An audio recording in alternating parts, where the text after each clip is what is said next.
നമസ്കാരം. ഓടിക്കൊണ്ടിരിക്കുന്ന സമയത്ത് ഇരുചക്ര വാഹനങ്ങളുടെ വീല് ഒടിഞ്ഞു പോവുകയോ അല്ലെങ്കിൽ ഊരിപ്പോവുകയോ ചെയ്താൽ, അതായത് ഹബ്ബിൽ നിന്ന് വേർപെട്ട് പോവുകയോ ചെയ്ത് കഴിഞ്ഞിട്ടുണ്ടെങ്കിൽ അത് എത്രത്തോളം വലിയ അപകടമായിരിക്കുമെന്ന് നമുക്കറിയാവുന്ന കാര്യമാണ് അല്ലേ? ഹീറോ മോട്ടോകോർപ്പ് വിഡ എന്ന ഇലക്ട്രിക് സ്കൂട്ടറിൽ സഞ്ചരിച്ചു കൊണ്ടിരിക്കുന്ന സമയത്ത് വീൽ ഒടിഞ്ഞ് അപകടം സംഭവിച്ച് മരണപ്പെട്ട സജീവേട്ടനെ കുറിച്ച് നമുക്ക് എല്ലാവർക്കും അറിയാവുന്ന കാര്യമാണ്. അതിനെക്കുറിച്ച് ഒരുപാട് വീഡിയോകൾ നമ്മൾ ഈ ചാനലിൽ തന്നെ ചെയ്തിട്ടുണ്ട്. പക്ഷേ ഇപ്പോൾ നിങ്ങൾ കാണുന്നത് ബജാജ് ചേതക്കാണ്. ഇത് കഴിഞ്ഞ മാസം, അതായത് ഓഗസ്റ്റ് 7 കോഴിക്കോട് നടന്നൊരു സംഭവമാണ്. വണ്ടി ഓടിക്കൊണ്ടിരിക്കുന്ന സമയത്ത് വീൽ ഊരിത്തെറിച്ച് അപകടം സംഭവിക്കുകയായിരുന്നു. അപകടത്തിൽ വണ്ടി ഓടിച്ച ആളുടെ കാലൊടിഞ്ഞിട്ടുണ്ട്. ഭാഗ്യം കൊണ്ട് മാത്രമാണ് ജീവൻ തിരിച്ചു കിട്ടിയത്. മീഡിയ 1-ൽ ഇതിന്റെ ഒരു വാർത്തയുണ്ടായിരുന്നു. പ്രധാനപ്പെട്ട ഭാഗങ്ങൾ മാത്രം നമുക്ക് കാണാം. ബജാജ് കമ്പനിയുടെ ഇലക്ട്രിക് സ്കൂട്ടർ 1 വർഷം മുമ്പാണ് നൌഷാദ് വാങ്ങിയത്. കൃത്യമായി ഷോറൂം സർവീസ് നടത്തിയിരുന്നു. ഒടുവിൽ കഴിഞ്ഞ ജൂൺ 12-നാണ് KVR മോട്ടോഴ്സിന്റെ ഫറോക്ക് ചുങ്കം ശാഖയിൽ നിന്ന് വാഹനം സർവീസ് ചെയ്തത്. ഓഗസ്റ്റ് 7 സ്കൂട്ടർ ഓടിക്കൊണ്ടിരിക്കെ ടയർ ഊരിത്തെറിച്ചെന്ന് നൌഷാദ് പറയുന്നു. KVR മോട്ടോഴ്സ് എന്നാണ് ഡീലറെ ത്രൂ ആണ് വണ്ടി എടുത്തത്. അവിടെ തന്നെ ഓതറൈസ്ഡ് സർവീസ് സെൻറ്ററിൽ തന്നെയാണ് സർവീസിന് കൊടുത്തിട്ടുണ്ടായിരുന്നത്. അപ്പോൾ അവിടെ കൊടുത്ത് ഒരു 1.5 മാസം മുന്നേ ആയിരുന്നു വണ്ടി സർവീസിന് കൊടുത്തത്. കൊടുത്തൊരു 3610 കിലോമീറ്റർ വണ്ടി ഓടിയിട്ടുണ്ട്. അവിടെ കൊടുക്കുന്ന സമയം ബ്രേക്ക് ഷൂവിന് പ്രോബ്ലം ഉള്ളതുകൊണ്ട് ബ്രേക്ക് ഷൂ മാറ്റാൻ വേണ്ടിയിട്ട് പറഞ്ഞിട്ടുണ്ടായിരുന്നു. അത് സർവീസ് റെക്കോർഡിൽ ബ്രേക്ക് ഷൂ മാറ്റിയതായിട്ട് കാണാനും ഉണ്ട്. നോർമലി വന്നുകൊണ്ടിരിക്കുമ്പോൾ റണ്ണിങ്ങിൽ നിന്ന് പെട്ടെന്ന് ഒരു ഷെയ്ക്ക്, ബാക്ക് വീലിൽ നിന്നൊരു ഷെയ്ക്ക് ഉണ്ടായി.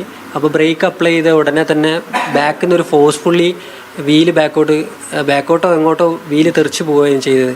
പിന്നെ ഞാൻ റോട്ടുമേൽ കിടക്കുന്നതാണ്. പിന്നെ ഞാൻ ഓർമ്മ വണ്ടി മറിഞ്ഞ് ഞാൻ റോട്ടുമേൽ കിടന്ന് കാല് മടങ്ങിയാണ് ഞാൻ വീണത്. അപകടത്തിൽ കാലിന്റെ എല്ല് പൊട്ടി 1 മാസത്തോളമായി വിശ്രമത്തിലാണ്. സർവീസ് സെന്ററിനെ സമീപിച്ചെങ്കിലും ഇൻസ്പെക്ഷൻ റിപ്പോർട്ട് അടക്കം നൽകിയില്ല എന്നും നൌഷാദ് പറഞ്ഞു. 9-ാം തീയതി തന്നെ ഡീലറെ കോൺടാക്ട് ചെയ്തു. 10-ാം തീയതി തന്നെ ഡീലർക്കും മറ്റ് അധികാരികൾക്കുമായിട്ടുള്ളവർക്കൊക്കെ മെയിലും അയച്ചു. മാറ്ററെല്ലാം വെച്ചുകൊണ്ട് ഡീറ്റെയിൽ ആയിട്ട് മെയിൽ അയച്ചു.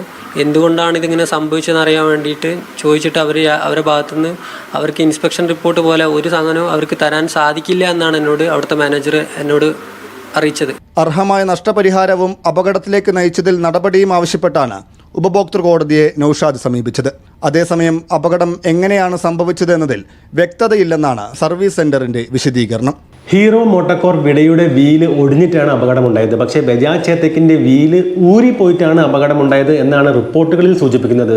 സത്യം പറയുകയാണെങ്കിൽ ഈ 2 അപകടങ്ങളും തമ്മിൽ ഒരുപാട് വ്യത്യാസമുണ്ട്. MVDയുടെ റിപ്പോർട്ട് പ്രകാരം ഹീറോ മോട്ടോകോർപ്പ് വിഡയുടെ വീല് ഒടിയാനുള്ള കാരണം മാനുഫാക്ചറിങ് ഡിഫക്റ്റ് ആണെന്ന് വ്യക്തമാണ്. അതായത് വീലിന്റെ ക്വാളിറ്റി കുറവായതുകൊണ്ട് തന്നെ ഇതിന് ഉത്തരവാദിത്തപ്പെട്ടത് ഹീറോ മോട്ടോകോർപ്പ് എന്ന കമ്പനി തന്നെയാണ്. പക്ഷേ ബജാജ് ചേതക്കിന്റെ കാര്യത്തിലേക്ക് വരുമ്പം സംഭവം വേറെ തന്നെയാണ്. കാരണം വണ്ടി ഓടുന്നതിനിടയ്ക്ക് ടയർ ഊരിപ്പോകുന്നത് മാനുഫാക്ചറിങ് ഡിഫക്റ്റോ വീലിന്റെ ക്വാളിറ്റി കുറവായതുകൊണ്ടോ ആവാനുള്ള സാധ്യത വളരെ കുറവാണ്. ഈ വീഡിയോയിൽ തന്നെ വണ്ടിയുടെ ബ്രേക്ക് ഷൂ മാറ്റാൻ വേണ്ടി 1.5 മാസം മുമ്പ് കോഴിക്കോട് KVR ബജാജിൽ വണ്ടി കൊടുത്തതായും അത് മാറ്റിയതിന്റെ സർവീസ് ബില്ലും കാണിക്കുന്നുണ്ട്. ഇത്തരത്തിലൊരു അപകടം സംഭവിച്ചു കഴിഞ്ഞിട്ടുണ്ടെങ്കിൽ എന്തുകൊണ്ടാണ് ഇങ്ങനെ സംഭവിച്ചത് എന്നതിനെ കുറിച്ചിട്ടുള്ള ഒരു ഡീറ്റെയിൽഡ് റിപ്പോർട്ട് കമ്പനിയുടെ ഭാഗത്തുനിന്ന് അല്ലെങ്കിൽ ഏജൻസിയുടെ ഭാഗത്തുനിന്ന് നമുക്ക് ലഭിക്കേണ്ടതാണ്. പക്ഷേ അതിനെക്കുറിച്ച് ചോദിച്ചപ്പോൾ റിപ്പോർട്ട് തരാൻ സാധിക്കില്ല എന്നാണ് അപകടത്തിൽപ്പെട്ട കസ്റ്റമറിനോട് KVRലെ ഒഫീഷ്യൽസ് പറഞ്ഞത്. അതുകൊണ്ട് തന്നെ സർവീസിൽ വന്ന മിസ്റ്റേക്ക് ആയിരിക്കും ഈ അപകടത്തിന് കാരണം എന്ന് സ്വാഭാവികമായും പലരും ചിന്തിച്ചു പോകാനുള്ള സാധ്യതയുണ്ട്. അല്ലാണ്ട് ഇവർക്ക് ഈ റിപ്പോർട്ട് കൊടുക്കാതിരിക്കേണ്ട കാര്യമില്ലല്ലോ അല്ലേ? എന്തായാലും അപകടം സംഭവിച്ച കസ്റ്റമർ കോടതിയെ സമീപിച്ചിട്ടുണ്ട്. അദ്ദേഹത്തിന് നീതി ലഭിക്കട്ടെ. അതേപോലെ ബജാജ് ചേതക്കിന്റെ ഡീലേഴ്സായ KVR മോട്ടോഴ്സിനെ കുറിച്ച് മുമ്പും നമ്മൾ ഈ ചാനലിൽ തന്നെ 1-2 വീഡിയോസ് ചെയ്തിട്ടുണ്ട്.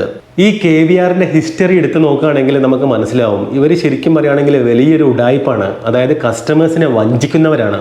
ഒരു പുതിയ വണ്ടി നമ്മൾ വാങ്ങിക്കുന്ന സമയത്ത് ബില്ലിൽ അനാവശ്യ വർധനവ് വരുത്തുന്നത് ഞാൻ കൈയോടെ പൊക്കി വീഡിയോ ചെയ്തതാണ്. അതായത് നമ്മൾ ഒരു കാരണവശാലും അടയ്ക്കേണ്ടാത്ത കാശ് നൽകണമെന്ന് പറഞ്ഞ് അവർ ഹാൻഡ്ലിംഗ് ചാർജസ് എന്നും സർവീസ് ചാർജ് എന്നൊക്കെ പറഞ്ഞിട്ട് ബില്ലിൽ ആഡ് ചെയ്യും. ഈ പുതിയതായിട്ട് വണ്ടി വാങ്ങിക്കാൻ പോകുന്ന ആൾക്കാർ ആ ഒരു എക്സൈറ്റ്മെന്റിൽ ബില്ലൊന്നും നോക്കാറില്ല. മാത്രമല്ല ഇത് ലോണായിരിക്കും, EMI ആയിരിക്കും അല്ലേ? അപ്പം ഇതൊക്കെ ആര് നോക്കാനാ? അവർ പറയുന്ന പൈസ കൊടുത്തിട്ട് നമ്മൾ വണ്ടി വാങ്ങിക്കുന്നു. ആ സമയത്ത് അവരത് ശരിക്കും യൂട്ടിലൈസ് ചെയ്യാണ്, നമ്മളെ ചീറ്റ് ചെയ്യാണ്. അതുപോലെ തന്നെ സർവീസ് ചെയ്യാത്ത വണ്ടികൾക്ക് ആ വണ്ടി ഒന്ന് തൊട്ടുപോലും അവർ നോക്കിയിട്ടുണ്ടാവില്ല. അതിന് സർവീസ് ചെയ്തു എന്ന് പറഞ്ഞിട്ട് ബില്ലിടും. അതും ഞാൻ കൈയോടെ പൊക്കിയിട്ട് വീഡിയോ ചെയ്തിട്ടുണ്ട്.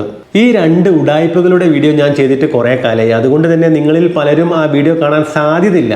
എന്തായാലും ആ വീഡിയോയുടെ ലിങ്ക് ഞാൻ ഡിസ്ക്രിപ്ഷൻ ബോക്സിൽ കൊടുക്കാം, ആവശ്യമുള്ളവർക്ക് കാണാം. ഇത്രയും വളരെ മോശമായ ഒരു സർവീസ് ബാക്ക്ഗ്രൗണ്ട് ഉള്ള ഒരു ഏജൻസിയുടെ അശ്രദ്ധ കൊണ്ടാണ് ഈ ഒരു ബജാജ് ചെതക്കിൻ്റെ വീല് ഊരിപ്പോയി അപകടം ഉണ്ടാവാനുള്ള കാരണം എന്ന് പറഞ്ഞു കഴിഞ്ഞിട്ടുണ്ടെങ്കിൽ ആരായാലും ഒന്ന് വിശ്വസിച്ച് പോകും അല്ലേ. പക്ഷേ നമ്മൾ ഇതിൽ ഒരു കാര്യം കൂടി ശ്രദ്ധിക്കേണ്ടതായിട്ടുണ്ട്. പറയുമ്പോൾ എല്ലാം പറയണല്ലോ. ബ്രേക്ക് ഷൂ മാറ്റിയത് 1.5 മാസം മുന്നേ ആണെന്ന് പറയുന്നുണ്ട്. അതിനുശേഷം 3500ഓളം കിലോമീറ്റർ ഓടിയതിന് ശേഷമാണ് അപകടമുണ്ടായിരിക്കുന്നത്. ബ്രേക്ക് ഷൂ മാറ്റാൻ വേണ്ടിയിട്ട് വീല് ഊരിയിട്ട് വീണ്ടും ഫിക്സ് ചെയ്യുമ്പോഴുള്ള ഒരു മിസ്റ്റേക്ക് ആണെങ്കിൽ ഈ ഒരു അപകടം ഉണ്ടാവാൻ ഇത്രയും കാലതാമസം എടുക്കുമോ? ഇതൊരു ചോദ്യമാണ് കേട്ടോ. ഇതിനെക്കുറിച്ചിട്ട് കൂടുതൽ ടെക്നിക്കലി അറിയാവുന്നവർ ദയവ് ചെയ്ത് കമൻറ്റ് ബോക്സിൽ ഒന്ന് പറയണം.